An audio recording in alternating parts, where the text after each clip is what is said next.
bandar utama. Dan sekarang ini kita akan memberi fokus kepada pakej bantuan permai yang bernilai RM15 bilion dan sudah pastinya ianya bukan sahaja bertujuan untuk memelihara kebajikan dan juga kesejahteraan masyarakat, malah juga dalam usaha untuk kita memerangi pandemik COVID-19 dan juga memastikan kelangsungan perniagaan bagi usahawan khususnya PKS di luar sana. Jadi kita nak terus sahaja bersama dengan Yang Berhormat Datuk Seri Dr. Haji Wan Junaidi Tuanku Jaafar, Menteri Pembangunan Usahawan dan Koperasi. Assalamualaikum. Waalaikumsalam warahmatullahi. Dah lama dah tunggu dah ni. Alamak, maaf. Baik Datuk Seri. Wanita. Baik. Kita terus saja dengan perbincangan kita, Datuk Seri, berkenaan bagaimana melalui pakej bantuan permai ini dan inisiatif daripada pihak kerajaan untuk menyokong perniagaan khususnya PKS dalam negara. Dan secara umumnya, bagaimana Datuk Seri melihat pakej bantuan ini yang bernilai RM15 bilion ini daripada pihak Datuk Seri sendiri? Bagaimana dari secara mukadimahnya, Datuk Seri? Ya, terima kasih.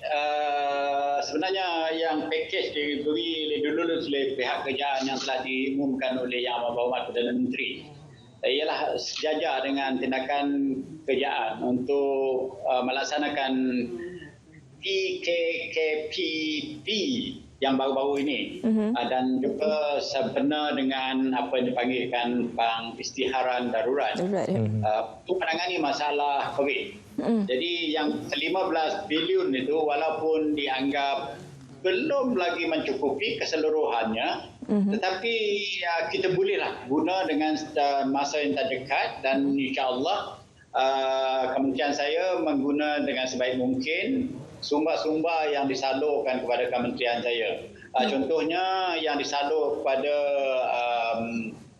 untuk membantu gaji ini akan memberi sumbangan kepada pihak-pihak yang terjejas khususnya pekerja-pekerja daripada syarikat-syarikat termasuk PKS, yang mana kita melihat pihak PKS juga mendapat sumbangan untuk membantu pekerja-pekerja dalam PKS dan boleh membantu pekerja-pekerja yang terjejas oleh kerana pelaksanaan PKPP. Jadi satu lagi ialah saluran sumber kewangan yang berjumlah 295 juta yang disalur menerusi Tekun, yang juga kita mengetahui bahawa Tekun adalah salah satu agensi yang mempunyai kecemerlangan daripada sudut pelaksanaan pengeluaran sumber kewangan untuk membantu peniaga-peniaga mikro dan informal sekarang ini. Jadi mereka inilah pihak-pihak mikro, pihak-pihak informal inilah yang sangat terjejas dalam kita melaksanakan PKP ini. Jadi dalam keadaan demikian, sumber kewangan yang disalur oleh kerajaan kepada Tekun ini amatlah strategik, amatlah boleh membantukan kami melaksanakan bantuan kepada pihak mikro dan informal di seluruh negara. Sebagaimana yang kita telah umumkan dahulu daripada ini bahawa pihak kementerian telah menyaran kepada Tekun dan Tekun telah melaksanakannya dengan cemerlang, iaitu supaya kita memendekkan proses birokrasi dan red tape itu. Daripada punya 17 dokumen, sekarang kita guna 4 dokumen saja, do it in the bank. Dulunya kita perlu berbulan baru dapat kelulusan, tapi sekarang dipastikan supaya kalau permohonan baru itu 7 hari dalam bangunan-bangunan yang telah ada track record dengan Tekun itu dalam masa 5 hari, do it in the bank. Jadi saya emphasis kepada ataupun tekankan kepada Ketua Pengarah Tekun dan pegawai-pegawai Tekun di seluruh negara. Saya minta Ketua Pengarah maklumkan ataupun CEO maklumkan kepada semua pegawai-pegawai di semua peringkat agar garis panduan yang diletak oleh kementerian ini diputus oleh kementerian ini dilaksanakan sepenuhnya. Jadi dalam keadaan demikian, itulah kenapanya Tekun telah berjaya melaksanakan ini hingganya pada penghujung tahun 2020. Hampir 99% sumber kewangan daripada Tekun itu siap terlaksana dan kita sumber beri kepada pihak-pihak peniaga kecil dan mikro di luar sana. Jadi sebenarnya apa yang penting ialah inisiatif yang diberikan ini dapat diterima dan digunakan oleh peniaga-peniaga ini. Seperti yang diberikan pemotongan cukai untuk pengurangan kadar sewa kedai ini sehingga 30% pemotongan cukainya. Akan tetapi ini semuanya bergantung kepada pemilik kedai tersebut. Jadi bagi pandangan Datuk sendiri, bagaimana mekanisme yang terbaik untuk memastikan bahawa inisiatif ini dapat dilaksanakan dan akhirnya peniaga mendapat manfaatnya? Ya, saya memang dalam kementerian saya juga mempunyai apa dikatakan bidak ruang-ruang kedai dan sebagainya. Yang di bawah agensi kementerian ini iaitu UDA contohnya, kita telah meminta supaya UDA ada memberi pengecualian daripada permulaan PKP dahulu dan juga mengurangkan sewa kepada satu grup ataupun kumpulan-kumpulan peniaga-peniaga lain. Tujuannya ialah supaya peniaga itu kekal boleh melaksanakan perniagaan mereka secara kecil-kecilan dalam masa PKP ini. Kerana apa yang berlaku ialah begini ya. Apabila PKP dilaksanakan, walaupun kedai dibuka, tapi orang tidak dibenarkan keluar dalam keadaan sedemikian, siapa yang melanggar? Jadi apanya satu konflik di antara kita melaksanakan PKP dengan kita juga nak melaksanakan ekonomi kita, mempergerakkan ekonomi kita untuk mempertingkatkan ekonomi kita. Jadi dengan itulah makanya semalam Datuk Sri Sabi Ismail mengumumkan bahawa peniaga-peniaga makanan, kedai, restoran dan sebagainya itu boleh beroperasi hingga jam 10. Saya mengalu-alukan tu. Sebenarnya saya dah menasihatkan pegawai saya untuk menulis surat kepada Datuk Sri Ismail Sabri dan untuk pada PM pun. Sebabnya memahami bahawa contoh di Kuala Lumpur lah yang saya ketahui selama 30 tahun menjadi ahli parlimen ya. The live di Kuala Lumpur ni begin pukul 8, pukul 7. Ya, betul. Jadi maghrib. Jadi takkan kita nak tutup pukul 8, orang dah lepas habis maghrib tu nak turun makan pun tak boleh lagi dah. Orang dah tutup kedai. Jadi bila buka hingga pukul 10, alhamdulillah adalah ruang tu 2 jam untuk bukan nak sembang, nak makan, nak order makan sampai makan, habis makan boleh keluar balik. Jadi ini sangat membantu. Dari samping kita mengeluarkan sumber kewangan ya. Sebabnya sumber kewangan daripada kerjaan, daripada prihatin 1, prihatin 2 dan singgahnya kepada penjana. Sekarang kita ada lagi di bawah skim yang baru ni, Permai ni. Kita ada 15 bilion lagi. Apa yang saya bimbang sekali sebagai menteri menjaga usahawan kecil dan mikro ni ialah sumbangan kita dalam prihatin 1 dan 2 dan juga penjana. Apabila kita tutupkan perniagaan kita masa sekarang ini, semua tindakan-tindakan kita untuk mempertingkatkan ekonomi kita pada ketika itu selama beberapa bulan daripada bulan Mei hingga bulan Disember dan Januari. Sekarang kita nak tutup semula, hingganya duit itu jadi tidak mendatangkan kesan yang positif kepada ekonomi negara. Tapi mengikut makluman yang kita terima dalam mesyuarat kabinet yang baru lalu hari Rabu lepas, Menteri Ekonomi, Menteri MITI dan juga Menteri Keuangan telah maklumkan bahawa kita punya ekonomi bergerak. Dan dalam masa bergerak itu pun kita dalam keadaan kita berjaga-jaga melihat pelaksanaan NKP yang baru ni, yang seluruh buah negeri, 6 buah negeri yang dibutuhkan dan khususnya di Kuala Lumpur, di wilayah Persekutuan Putrajaya yang mana contribution kepada kita punya di GDP ialah 50% sampai 50%. Begitu besar sekali. Jadi kalau di wilayah Persekutuan Selangor, Kuala Lumpur ini tidak bergerak, kita telah saya guna istilah orang putih, kita jamkan bisnes ekonomi, pergerakan ekonomi dalam masa walaupun 2-3 minggu bakal memberi kesan yang negatif pada kita. Jadi itulah kenapanya apabila tindakan yang diambil oleh kerajaan tu bersama dan mana kita perlukan SOP itu patuhi sepenuhnya pelaksanaan perundangan itu diikut. Tetapi kita jangan lupa bahawa ekonomi itu perlu bergerak juga. Kerana negara tidak boleh terjejas ekonominya.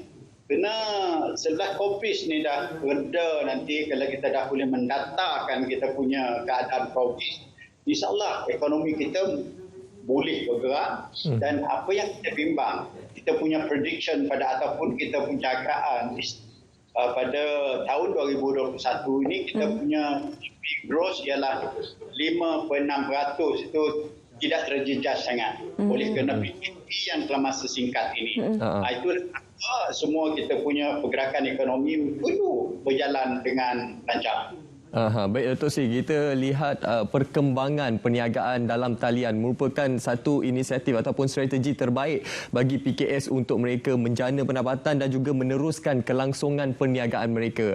Apa antara inisiatif ataupun dokongan daripada pihak kerajaan di bawah pakej Permai ini untuk memastikan ataupun memperkasakan platform perniagaan secara digital ini, Datuk Seri? Ya, saya bukan saja di bawah Permai ya.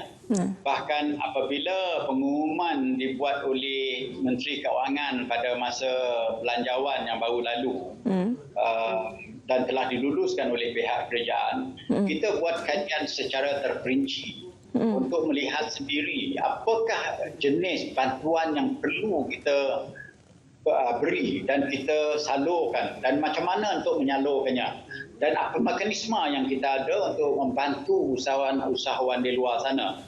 Hingganya saya membuat dua perjumpaan. Satu perjumpaan kementerian saya dengan pihak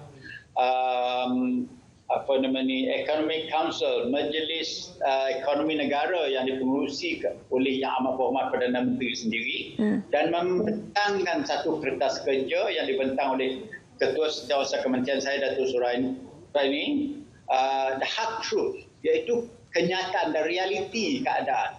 Ada kadang-kadang saluran tumbuh kewangan begitu besar tetapi dia tidak berpengam dengan keperluan PKS itu sendiri. Jadi dalam keadaan seperti kita bermohon dengan pihak kementerian dan saya berterima kasih sangat dengan Menteri Keuangan. Dia peka dan memahami dan hingganya dia memberi kita bantuan supaya apa yang kita katakan, contohnya digital ekonomi ini yang diterima pakai oleh seluruh dunia. Dalam APEC punya meeting pun saya mengendali dan mempengerusi jawatankuasa APEC berhubung dengan PKS ni. Jadi saya melihat dan mendapat rumusan, input dan sebagainya daripada seluruh negara di dunia APEC mengatakan kita tidak ada pilihan, kita perlu embrace, kita perlu adapt dan kita perlu adopt digitalization ini untuk menyarakan ekonomi kita. It is a proven benda yang telah kita terbukti ya. Apabila kita mengadakan sedikit perjumpaan di KK, kita berjumpa di Kuching, kita perjumpaan kita di Kuala Lumpur, membuktikan bahawa pilihan PKS tidak lain untuk maju dalam keadaan kita PKP ini, masa COVID ini, ialah untuk digitalization, e-commerce. Tetapi bagaimana? Adakah sumber kewangan disediakan? InsyaAllah kerajaan dah bagi dalam Permai ini pun ada kita disalur sedikit banyak sumber kewangan untuk agensi saya, contohnya InScan di bawah kementerian yang beri latihan onboard supayanya onboarding ini penting ya. Bukan semua faham. Sebenarnya banyak kita boleh bercerita soalan digitalization ni, tapi di mana letaknya yang tidak tersambung. Contohnya kita ada mempunyai platform Food Panda, kita ada mempunyai platform Grab, kita ada platform macam-macam, Lazada, Shopee, macam-macam platform yang ada di luar sana. Tetapi kita tak connected dengan tu. Di situ letaknya fungsi agensi dari kementerian saya sebagai InScan, SME Corp dan sebagainya untuk melaksanakan onboarding ni. Onboarding ni didapati sangat berkesan. Dan saya telah menggerakkan InScan supaya lebih agresif lagi menjalankan aktiviti mereka, latihan, coaching, bimbingan, handholding dan sebagainya. Dan saya dapati bermula daripada minggu lepas ya, saya telah dimaklumkan oleh Ketua Pengarah InScan bahawa dia punya kursus bimbingan coaching dan handholding ini berterusan dan dilaksana secara menyeluruh. Itulah kenapanya saya telah menyarankan, belum lagi secara rasmi, telah mengangin-anginkan dalam kabinet dalam jumpa menteri 2 minggu lepas bahawa saya hendak revamp InScan ini. Saya nak revamp InScan, dan satu lagi satu agensi yang jarang disebut, iaitu unit Protege. Yang dahulunya sebenarnya satu unit yang besar, unit yang besar. Tetapi pada satu ketika seorang pegawai memikirkan dikecilkan. Dia jadi kecil. Jadi sekarang kita dapati bahawa dalam keadaan COVID ini, dalam kita melaksanakan digitalization dan placement, orang ramai tak bekerja ni, hilang pekerjaan dan sebagainya. Orang yang berhenti kerja, orang yang keluar daripada universiti 150,000 tahunan yang perlukan graduan ini mencari kerja. Protege ini jadi satu agensi ataupun unit yang penting sekali pada kita untuk melaksanakan, melatih, membimbing dan menempatkan mereka ini ke satu tempat pekerjaan dan juga membangun mereka, menarik mereka kepada bidang keusahawanan. Jadi dalam keadaan sedemikian, saya dah memberi angin-angin kepada Menteri Kewangan, kepada Perdana Menteri dalam kabinet meeting. InsyaAllah kertas rasmi bakal kita bawa untuk to revamp this Protege ini. Di sanalah letaknya untuk menangani masalah unemployment atau placement of work, di mana kita bekerjasama dengan semua pihak, syarikat yang besar-besar, GLC, subsidiary kepada JLC yang boleh membantu saya untuk placement ni. Kita nak walaupun dalam rangka awal pandangan kementerian saya, dalam kemampuan yang ada pada saya, iaitu 150,000 satu tahun, kita boleh saran kepada kerajaan tahunan kita buat placement. Tetapi sekarang kerajaan melihat nak sampai ke 500,000. Kalau 500,000 placement, job creation dan sebagainya di bawah Protege ini nanti, dan agensi-agensi lain kerajaan, kementerian lain kerajaan, saya cukup yakin kita revampment of Protege ini patut mendapat sokongan daripada pihak kerajaan dan menteri-menteri lain kalau dibawa ke kabinet. Itu harapan saya. Baik, jadi kalau kita boleh lihat di sini daripada sudut pandang makronya, kita mengharapkan bahawa pakej perma ini dapat mengurangkan lagi kadar pengangguran itu. Baik Datuk Seri, kalau kita lihat di bawah penjana ini, kerajaan telah mengumumkan skim jaminan prihatin dana jamin ataupun SJPD yang bernilai RM50 bilion. Tapi yang menjadi tumpuan kita sebenarnya apabila kerajaan membenarkan syarikat milik asing yang beroperasi di Malaysia untuk mendapat jaminan SJPD. Bagi pendapat Datuk Seri, bagaimana sebenarnya inisiatif ini dapat lagi meningkatkan ekonomi dan juga kelangsungan para peniaga? Saya soalan pekerja asing ini daripada lama dahulu Saya belum berubah pendirian saya. Kalau kita lihat kenapa Malaysia ni kita bersandar sangat kepada pekerja-pekerja asing. Hingganya kita mempunyai lebih 2 juta pekerja asing secara rasmi berada di Malaysia. Tetapi ini mereka ini penting dalam industri-industri yang tertentu. Contohnya dipanggil 3D, itu dirty, demeaning dan dangerous pekerjaan tu, macam dalam construction, dalam peladangan dan yang bermacam-macam lagi industri-industri yang perlukan kerja asing. Tetapi kita patutnya ambil langkah sebagaimana yang dibuat oleh negara Jepun, Australia contohnya. Latihan-latihan perlu datang bersama dengan alat-alat latihan dan placement. Jadi kita sekarang hanya kadang-kadang macam universiti. Universiti memang saya harapan kita ialah untuk melatih orang dan bermain untuk mendidik manusia menjadi terdidik, menjadi terpelajar. Tapi agensi untuk skill worker, dia mesti ada mengikut garis panduan keperluan negara supaya kita cara berperingkat-peringkat boleh menggantikan pihak pekerja asing ini dengan local workers. Dan local workers ini perlu diberi penghormatan. Penghormatan bagaimana? Saya kata jangan lagi letakkan blue collar itu lebih bawah daripada sudut tahap prestige dan kedudukannya dengan pihak pekerja-pekerja white collar. Kita kadang-kadang mendewa-dewakan profesional, mendewa-dewakan pihak-pihak white collar, tetapi kita pandang rendah kepada pihak blue collar. Termasuk lama dan sebagainya. Jadi kalau kita pergi England, saya duduk di England tak lama, 5 tahun saja. Jadi bila masa saya di England, saya tengok blue collar ni mendapat tempat yang istimewa di dalam komuniti mereka sebagai profesional. Macam begitu juga di Australia. Begitulah di Jepun, Korea dan sebagainya.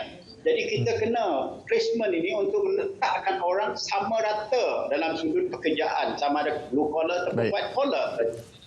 Jadi dengan kata sedemikian, barulah anak-anak muda kita, orang kita sendiri tempat mahu membuat pekerjaan-pekerjaan yang 3D ini dengan keadaan merasa bangga kepada diri mereka dan mendapat bayaran imbuhan yang setahap dengan kedudukan mereka. Baik, Dato' Sri.